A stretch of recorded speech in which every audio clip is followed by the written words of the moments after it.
Welcome to the Standard Deviations podcast, presented by Orion Advisor Solutions and hosted by Dr. Daniel Crosby, Orion's Chief Behavioral Officer and New York Times best-selling author. Today's investors expect more than a transaction. They want a relationship. Show how your firm merges EQ and IQ with Orion's BFI 20, a new shareable assessment developed by Dr. Daniel Crosby that provides you with emotional and attitudinal insights into clients to facilitate more meaningful investing conversations from day one. Get started today at orion.com/BFI20. Hello and welcome to the Standard Deviations podcast. I'm your host, Dr. Daniel Crosby. I am joined today by Dr. Emily Koochel, who is a senior financial planning education consultant at eMoney, a financial wellness champion, and an adjunct faculty member at NYU, where she teaches a course on money and relationships. Welcome to the show. Yeah, thank you, Daniel. So nice to be here.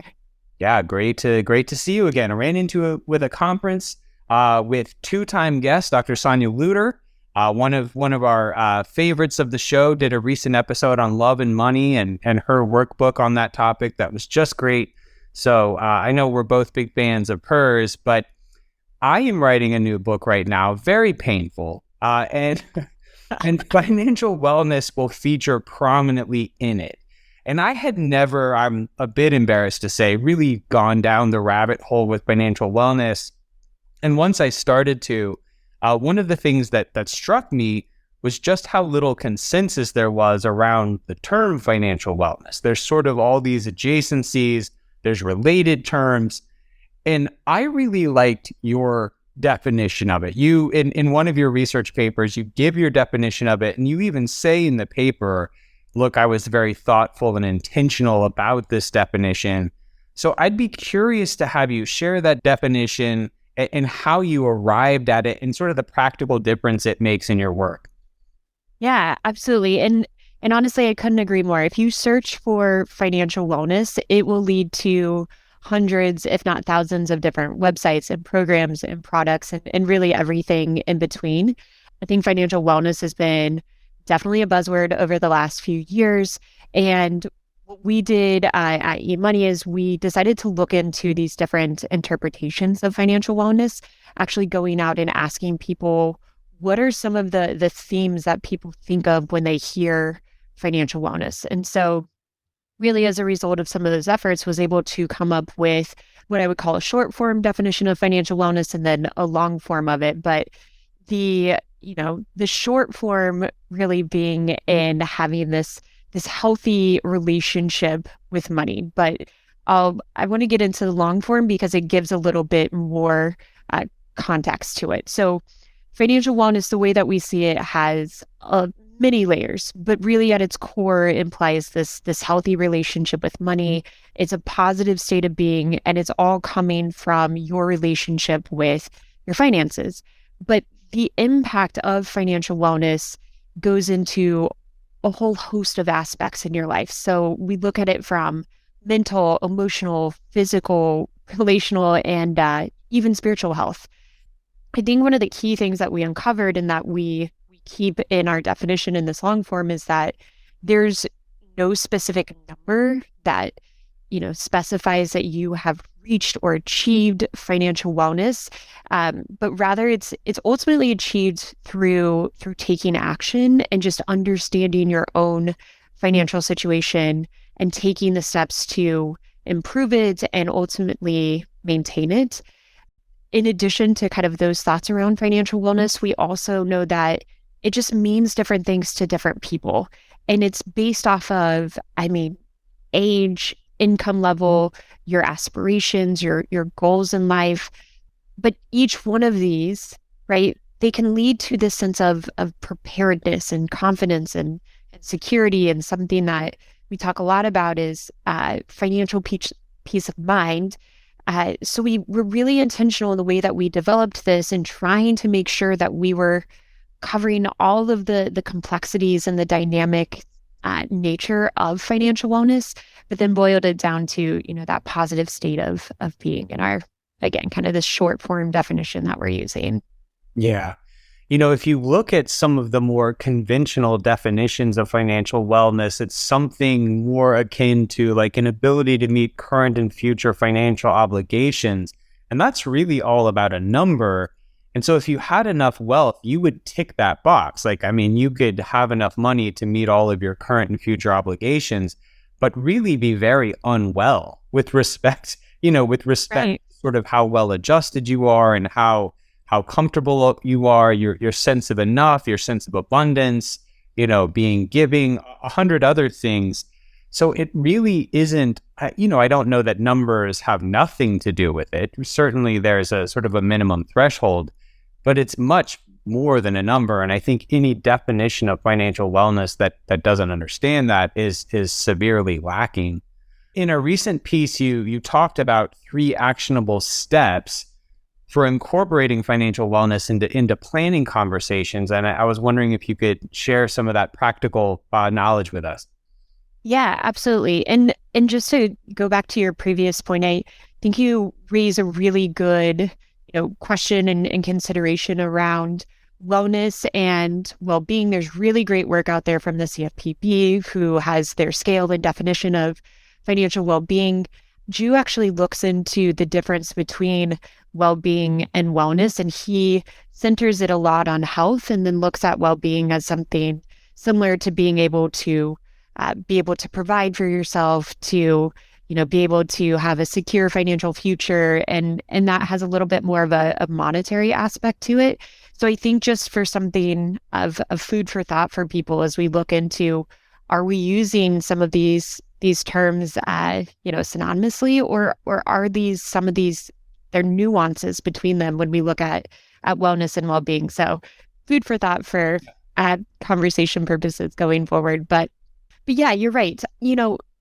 With all of this broadness around financial wellness, we still generally use it as a marker of satisfaction and health. And it's ultimately important for financial professionals to be well prepared for these types of conversations and be skillful in the way that they're doing that. I think that a lot of it begins in the initial conversation with clients. Step 1 is in the, information gathering stage, being really keenly aware and curious, looking for alignments in somebody's stated goals, in their values, in their actions. Because what we know is that a lot of us have really great ideas of what we would like to have and what we would like it to look like and be. But oftentimes, if we look at our behaviors and our actions, sometimes there's some obvious misalignments to those. And being really keenly aware of where's it that we see alignment to those values and the goals that somebody has, and where are they misaligned, and where can we help take that information and extract it and be useful and intentional and motivational in those conversations with them.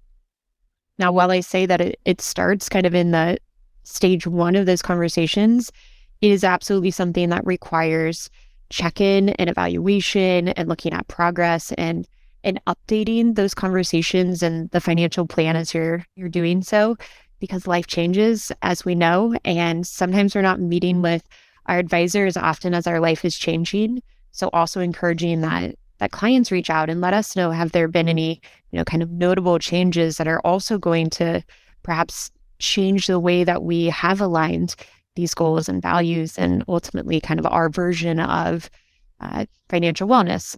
But within that, it's all really about having a tailored action plan and a tailored plan for those clients, and really emphasizing that what we do today is going to really matter for our future financial wellness, and keeping that in mind, being future oriented. We could see that this could possibly be a little challenging for some of our younger clients, of course, especially as we're looking out at retirement and other things that may seem really, really far away. But just encouraging that day-to-day actions and the actions of today can have an immense impact on that financial wellness and the goals of tomorrow. So making those connections and making sure that we kind of motivate them through those aspirations. And then I think one of the last ones is being and encouraging to be that touch point in those decision-making processes for people. Again, we come up against so many of them where some of them we feel really confident and we feel as though, hey, we've got this. And others, we can say, gosh, I wish my financial advisor was on speed dial right now. And I think encouraging to understand those situations and to understand your own behaviors and actions that are going into that, and helping guide them, helping them find some of the steps to take to put those decisions into action, and then motivating them to follow through these, these different check-ins.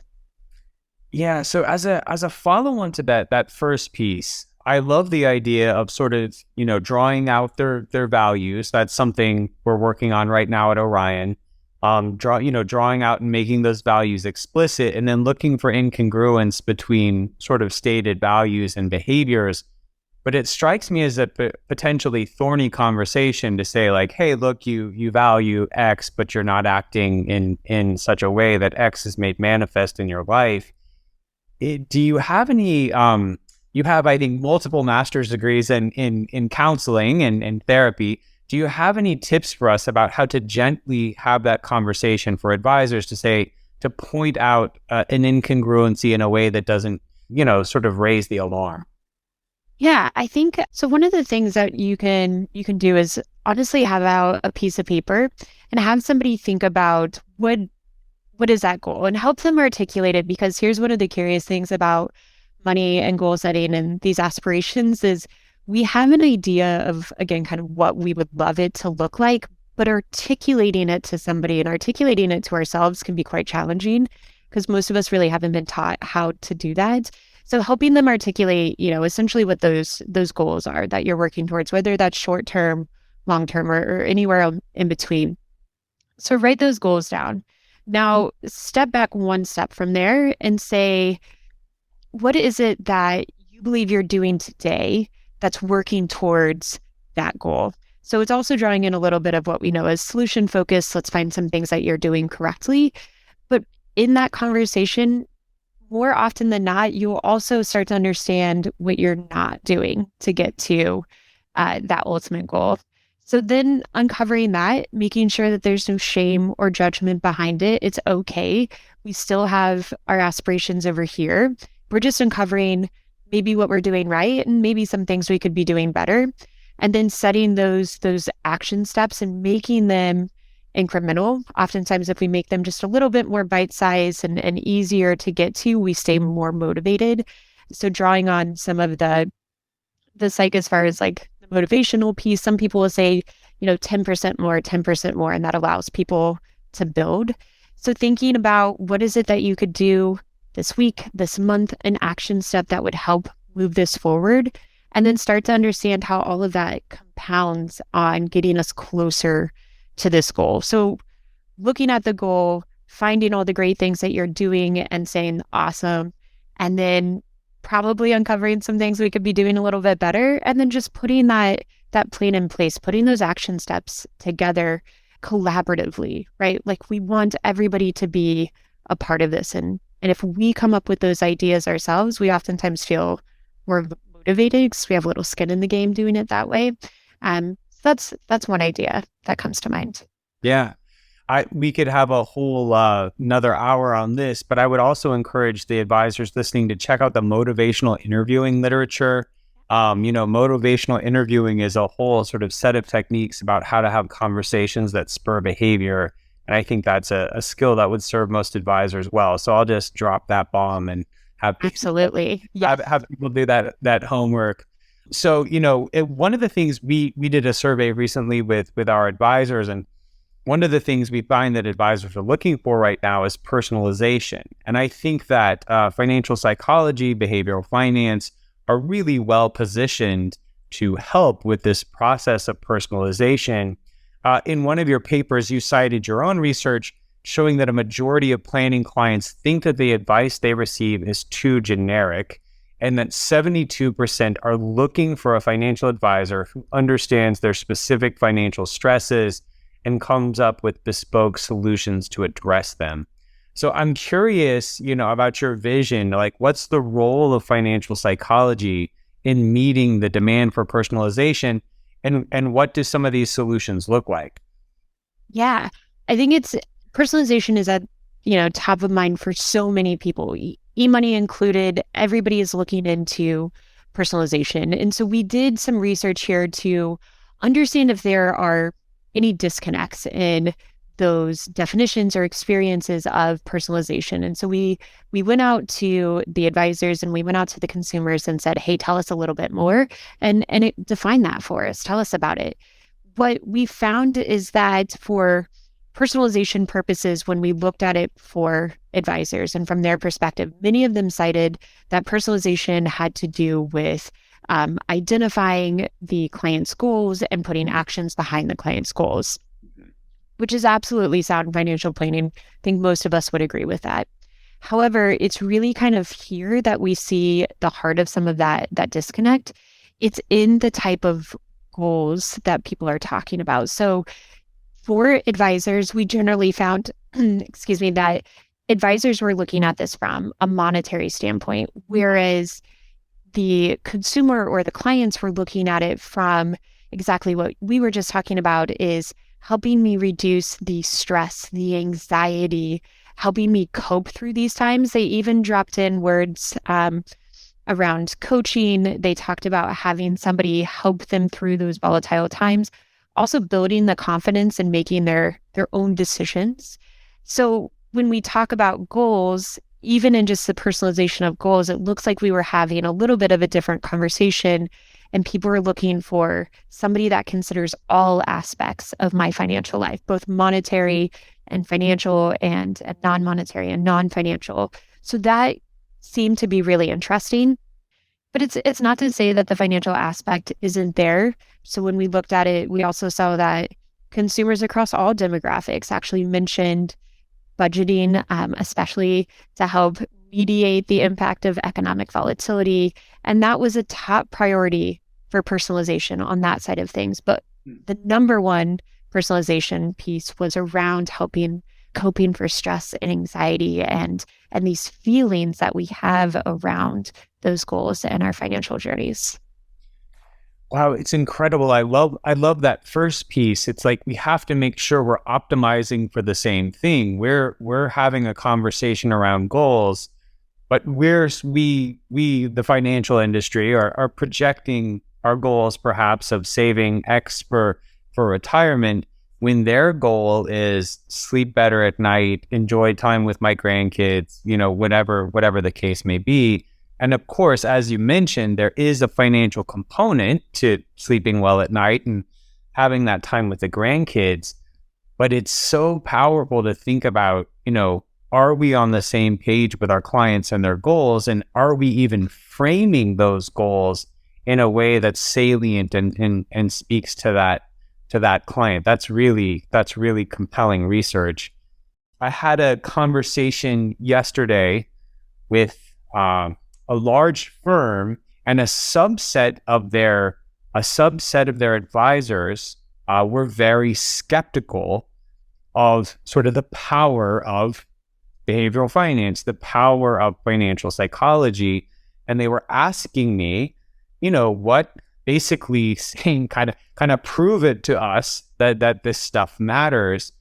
And I was thankful that I had prepared for this conversation, because I had some of your research from the role of financial psychology and financial planning today that looks at the benefits of financial psychology from a number of different angles. There's benefits for clients, there's benefits for advisors, and then you also speak to some of the barriers to implementing financial psychology, which I found, frankly, a little surprising, some of the barriers that you put forth.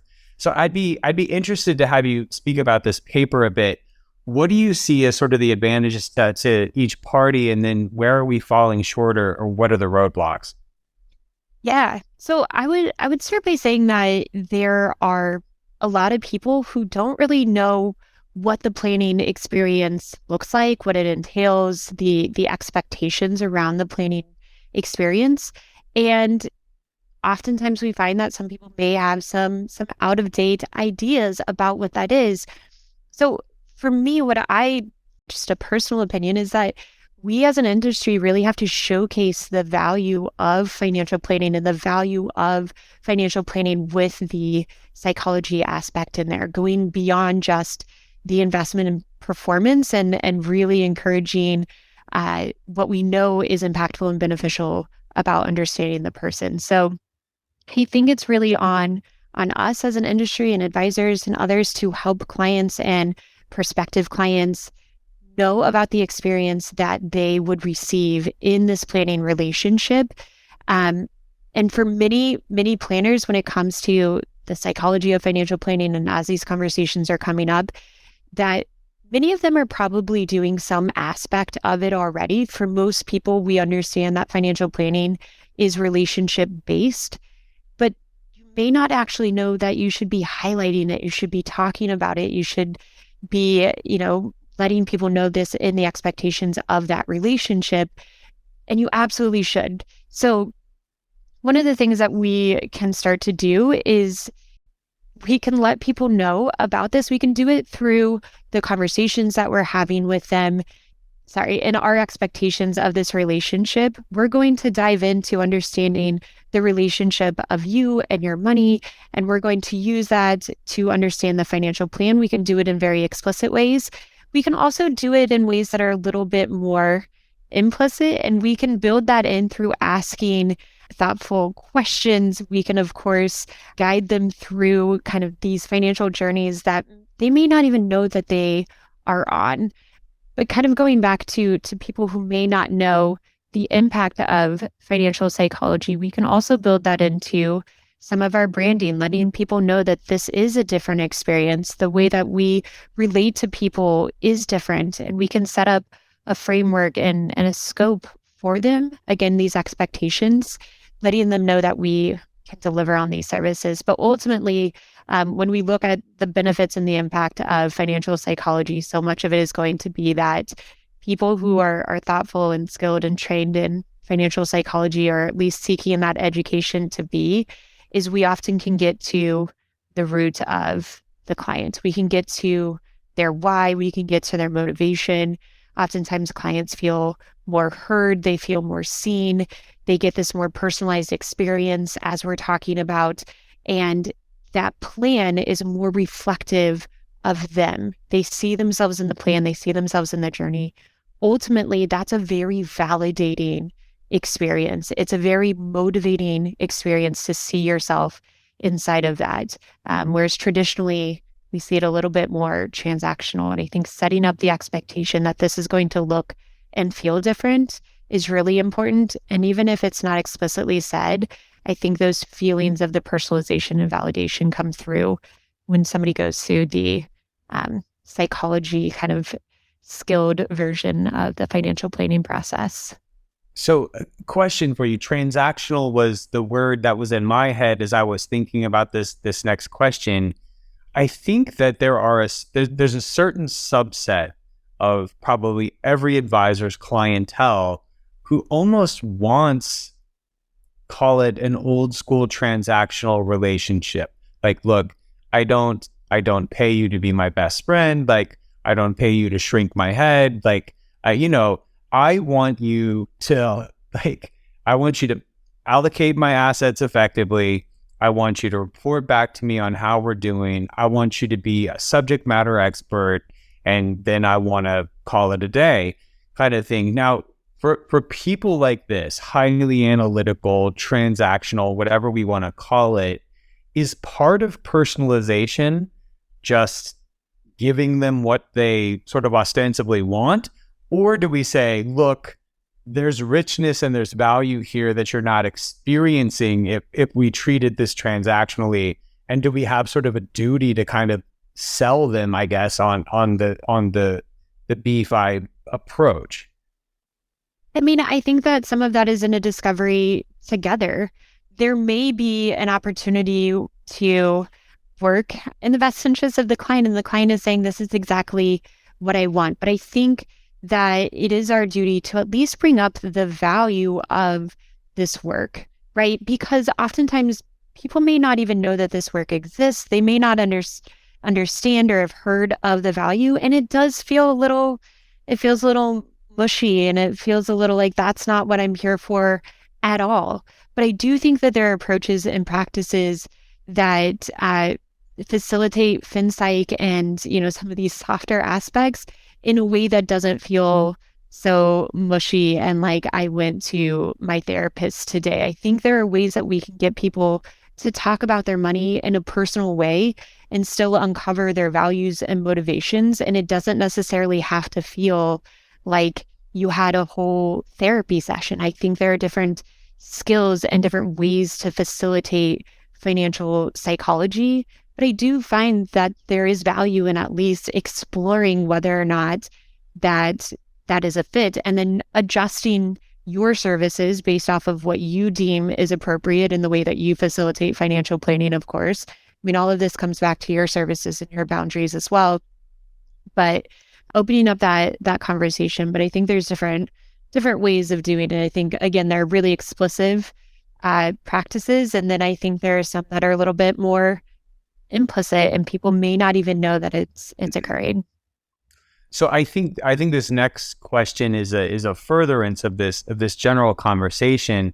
And when I was looking at the impediments to sort of implementing FinPsych approach in your paper, 2 of the 3 top impediments are sort of a soapbox of mine. One of them was getting clients interested in this type of planning, and another one of them was marketing this type of planning, marketing these services.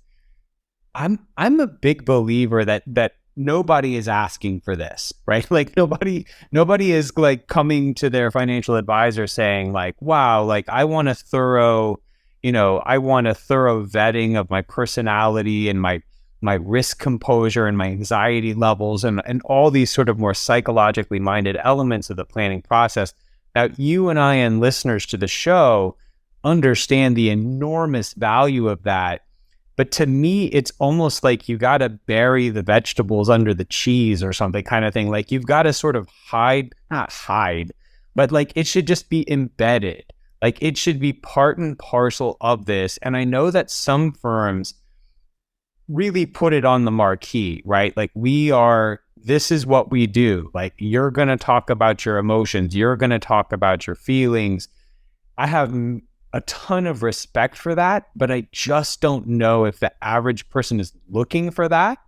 But I think if they experience it, they'll love it, right? Like if you come in and you have an advisor who cares deeply about you and has a really psychologically informed discovery process and is eliciting these values from you and deepening that relationship, I think once people experience that, they love it and they feel it.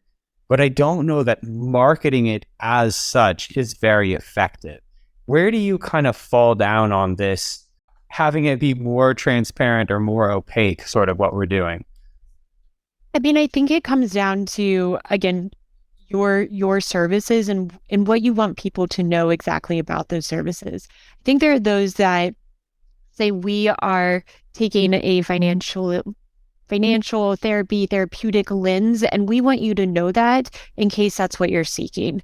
And that, to your point, is absolutely okay, right? If that's what you're looking to do and you want people to know that. However, I tend to agree that I don't know that everybody is saying that's exactly what I want. And so finding ways to infuse it into your planning process and into your client relationships, where again, they may not even know that they're experiencing it, is a way that I see that we can get into more planning conversations. We can get into more of these relationships and have a greater impact and be doing some of these skills and people don't even know. I also am encouraged that hopefully at some point our technology services and other services can also help make this more adaptable, more available in some way that helps planners who are maybe hesitant to adopt it themselves, give them an opportunity to have a little bit more guidance that's readily available through technology. This is just something that I find really interesting about where we're at right now is we have so many great conversations around FinPsych and therapy and counseling and all of these really great skills and initiatives that we know and professionals coming out and saying this is so important. But where we do still see an area of opportunity for growth is for technology to come in and help with that, to help scale that. because right now, for some, that's still a very manual process. We say you should try out these skills, or here's an assessment and, different opportunities to bring it to your firm. And then we leave them to go to work on Monday and say, try it out and good luck, and, refer back to that article that you read. And so I think there's still a lot of opportunity here where we can actually help people bring this into their work and make it something that is, not hidden, but it's definitely in there. But it helps to bring it into these conversations. And I think there's, again, a large area of opportunity to help others. Yeah, I think it's great that, you and I both work for tech providers, and we're able to bake FinPsych into the very sort of fiber of the client experience in a way where it's delivered with great consistency. And, technology is sort of so ubiquitous that it becomes easy to sort of embed some psychological truth within a technological process. And it's not experienced as other. It's not as experienced as like, open up, here comes some, stuff that's good for you. It's like, it's just part of the process. So, I've heard this mentioned many times by planners and advisors that sort of every sort of financial planning conversation is at its sort of center some variant of, am I going to be okay? And your research suggests that people are not able to answer that in the affirmative. I found it a little scary that some of the research you did found that around half of consumers use words like stress, overwhelmed, worried, unprepared when asked to describe their financial lives. I'm curious what role financial psychology plays in helping people increase their confidence to say, yeah, I'm going to be okay. And then the flip side of that, when people really aren't going to be okay, when people haven't adequately prepared or when they're not where they need to be, what are your thoughts on sort of delivering that message in a way that can spur action and hope and not overwhelm and further stress? Yeah, I mean, I think when it comes to questions of am I okay? Am I going to be okay? For me, this is a kind of a primetime opportunity for advisors to build or increase the trust that they have with the client. I think understandably, we all want to feel stable and secure. We all do. And we should, right? In working with financial professionals. But it's also important for us to remember the fragility of trust. Now, this can come in times of volatility. This can come during times of underperformance. This can also just come from a conversation with somebody who seems to have it a little bit more together than us. And it can undermine the trust and the relationship that I've built, or that sense of security in feeling okay. So I think it's really important for us to demonstrate that security, because if left without explanation, sometimes we come to our own conclusions, for better or for worse, about if we really are okay. And when it comes to these words that people are using, like stressed and overwhelmed and worried, those are really heavy words. You can feel the weight of them.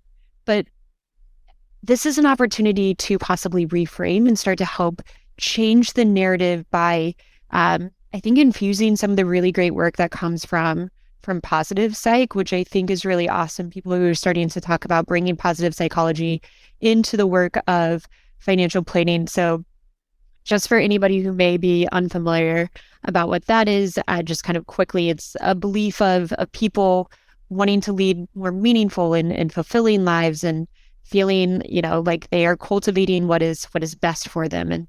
And if you're ever looking to learn more, of course, Martin Seligman is going to be the go-to person for this, and Flourish and others, where he talks about this. But here he also talks about this notion of disputation, which I think is really, really interesting.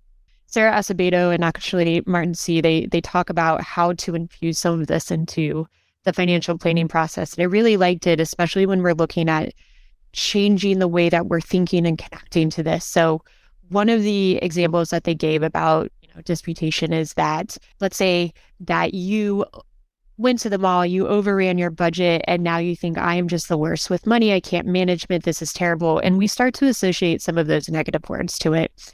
Now, in the way that we look at it from disputation from this example specifically is, yeah, you did. You blew your budget. You made a mistake. But it doesn't mean that you can't manage your money. It doesn't mean that this is absolutely destructive. We can change those beliefs and we can go back and say, actually, you've been doing great, right? You've been doing really great for the last few months. You made a mistake here. It doesn't throw everything off the rails. And Seligman talks about and addresses the power of optimism and how positive psychology can help people bounce back from these situations. It can energize us and energize our actions, and shows really the significant impact of if we promote more of an optimistic perspective for our clients. So while we know that these words are being used and they probably are very representative of people's experiences, and it's not to take away from that, but I do find it as an opportunity, again, to build trust and to help see if we can bring more positive connections and encourage more positive actions in our conversations and in the financial planning process. Yeah, seconding the insights of positive psychology, the work of Dr. Seligman in specific, his PERMA model. So he has this sort of 5-part model for sort of happiness and wholeness. And just real quick, it's positive experiences, which is like fun, right? Like having enough fun in your life. It's engagement, which is deep work. R is for relationships. M is for meaning, and A is for advancement, like, getting better. He really has sort of encapsulated what it takes to have a happy, good life. And this is a framework, sort of a mental lattice work that I use with clients all the time to just like on the back of a napkin, 1 to 10, like, are you having enough fun, right? Are you doing deep work? Are you spending enough time with the people you love? Are you working for something bigger than you? Are you better today than you were yesterday?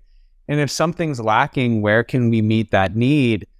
Something as simple as that PERMA model from the work you talked about is such a powerful tool in talking to clients, helping them identify deficits in their life, helping them spend their money in more meaningful ways. I can't agree with you enough there. One of the things that I liked about the way you framed that "Am I okay?" conversation is, instead of it being like oh great, like, let me talk this person off the ledge, let me console them or whatever. You framed it as an opportunity for deepened rapport and trust. And I think another opportunity is the fact that advisors encounter clients so often around periods of change and upheaval. Divorce, death, retirement. And you cite some research around retirement that I thought was fascinating, because retirement is another one of these opportunities. It's another one of these forks in the road. And you cite research that suggests that for some folks, retirement is a time of great depression and isolation, right? It's a really, really tough time. And for others, it's a time of great happiness because they have increased autonomy, they have decreased work stress, they have more time outside. What is the role of an advisor in transition periods like that? Use retirement as an example. And how well versed do we need to be in the research to be able to help our clients effectively navigate this beyond the number? Because I think for so long it's been like, I'm your advisor, I'm going to help you get to this number. It feels like our role needs to be and can be much bigger than that. Absolutely. I think one of the first things going into conversations around something like retirement or these really, monumental life transitions is to suspend the judgment and suspend the assumption that you know what it is that somebody wants, right? And honestly, for some, we find out that while they have some expectations about retirement or, whatever life transition it is, that they don't quite have it defined, right? Whether that's monetarily or non-monetarily. And so what we found was essentially that whether or not you've been looking forward to this or not, it can still trigger some stress and some anxiety. And for a lot of people, we see this with job loss, we see it with retirement, and for, kind of other areas of this, looking at it from the side of identity as well, recognizing that this may have been your identity and you've worked so hard doing this that I was doing some reading around it that for some, it feels like you were the person, and then the next day it feels like nobody knows who you are anymore. It's a great sense of loss, and it can be a great sense of loss of yourself. So also understanding that as we transition and as we look at all the great and wonderful things, and we have people consider what is it, monetarily that you would like your life to look like, your lifestyle during retirement, also having them think about the other considerations of hobbies and what do you plan to do? Tell me a little bit what you plan to do that, the first couple of months that you have off. And oftentimes it's, people have some ideas around travel or really kicking their feet up or whatever version of that is.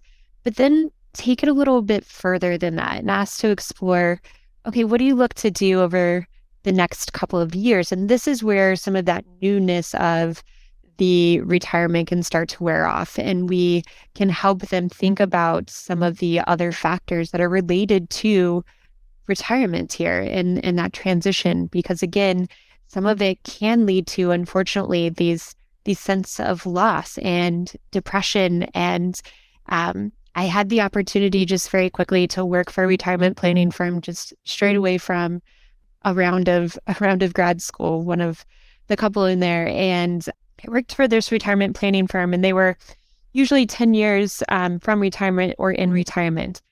And it was noticeable, the people that had thought about retirement beyond the numbers and had those conversations about what that meant to them and where they were kind of going to find that next sense of value and belonging, et cetera.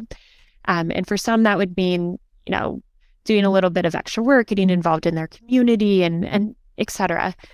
But those that had not been, kind of involved in some of those conversations or been a little reluctant to think about it, unfortunately, sometimes you could see it. You could see it on their face. You could see it in the way that they carried themselves. And it was so important for us to address those conversations. We just had the opportunity to kind of anecdotally see people walking through the door and notice the impact of some of that lack of preparation. So encouraging financial planners to understand, again, kind of all aspects of the financial life and specifically around these major life transitions. Yeah, I think this is just such a great opportunity, right? We tend to talk about and think about retirement in sort of a one-dimensional frame sometimes as just sort of like, yay, now I'm going to hit the links and no one can tell me what to do. But, work provides us a lot of structure, and it provides us connection with our coworkers. It provides us advancement and financial rewards. There's, work's not perfect, and there's a lot that we don't love about work, but there's a lot of good that it does in our lives. And if you're not intentional about filling the void left in the absence of work, I think you're in trouble. And advisors are in a great place to help clients consider something they may not have considered themselves.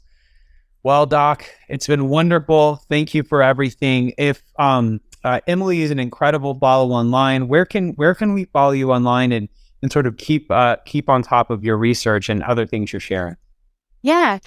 So always feel free, of course, on LinkedIn. And then the other opportunity is through eMoney Advisor. We have a great blog called Heart of Advice blog where a lot of our research is posted out there and the great work that we're doing inside of eMoney. And of course, that has been reshared on social media and LinkedIn, and all of the great work that comes from people like Daniel and others, of course, are out there as well. So follow all of the wonderful pioneers, including, Dr. Luter and others that we've referenced in this discussion. You, Dr. Emily, thank you so much for sharing all this with us today. Thank you. Thanks for tuning in to Standard Deviations. If you can't wait till next week for more behavioral finance insights, visit www.orion.com. All opinions expressed by Dr. Daniel Crosby and podcast guests are solely their own opinions and do not reflect the opinion of or endorsement by Orion and its affiliates, subsidiaries, and employees. This podcast is for informational purposes only and should not be relied upon as a basis for legal, tax, and investment decisions. The opinions are based upon information the participants consider reliable.